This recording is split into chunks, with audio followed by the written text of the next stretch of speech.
Hello and welcome to Yu-Gi-Oh! Legacy of the Duelist Link Evolution. I have set myself a challenge to complete in this game, which requires me to complete every single section of the Yu-Gi-Oh! Game in question without doing specific things. Now what that is exactly is I have to complete Yu-Gi-Oh!, Yu-Gi-Oh! GX, Yu-Gi-Oh! 5Ds and all the other ones without doing the new and improved special summoning mechanic. So, for example, in Yu-Gi-Oh!, the summoning that came out was ritual summoning. In GX, it was the massive fusion summoning. In 5Ds, it was synchro summoning. I have to try and complete those games without doing any of them. Now, some quick understanding and rules. I love doing random challenges in video games. I've seen so many YouTubers make amazingly cool challenges. So I thought, you know what, I'll make some of my own challenges for random video games as well. And today's one is Yu-Gi-Oh! So I have to go through every single one and I will record myself playing it and complete it. Now, the ground rules is as follows. I will try and keep the Yu-Gi-Oh! Cards from each era as best to my memory. Of course, some cards may be different.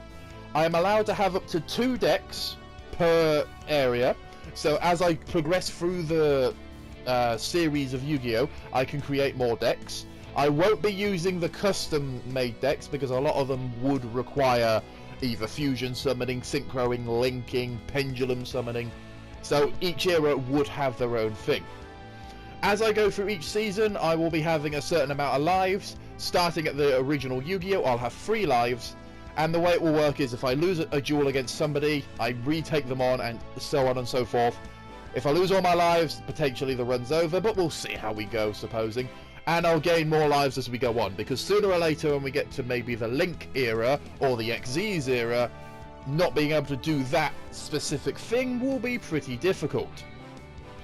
As always, we'll explain in each one. However, as even more a degree of difficulty, I have also removed I'm not allowed to tribute summon. No tribute summoning, full stop, in early Yu-Gi-Oh! And early Yu-Gi-Oh! For me is Yu-Gi-Oh! And Yu-Gi-Oh! GX. I'm not allowed to tribute summon. So in original Yu-Gi-Oh! What you'll be seeing me do now is I have to beat every character in that game with a personalized deck lists I've made for myself. I believe I can specify one's a water-based deck, one's a warrior-based deck. I can't ritual summon or tribute summon. I can only special summon, normal summon, or set. So, that's going to be fun. Other disclaimer, I'm not bringing in any of the Egyptian god cards. I'm not bringing in an Exodia finisher. And I'm going to try and keep 1 per copy. Yes, the ban list is not going to exist here.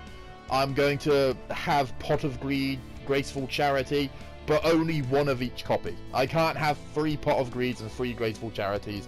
It's not going to work. I'm trying to give myself some wiggle room around actually not having an extra deck for the majority of this playthrough.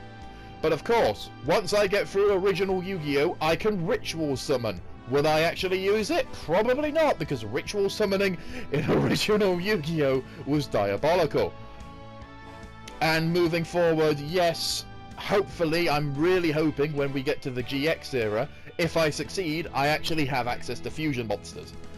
And last one, I can't cheese them out of the extra deck either. As in, I can't use polymerization or fusion gate, obviously, but I can't use a magical scientist or Cyberstein to get them out of the deck as well. I don't know if this game has those cards, but I can't actually do it. But without further ado, I hope you enjoy. And I'm going to try and beat Yu-Gi-Oh! With very limited capacity.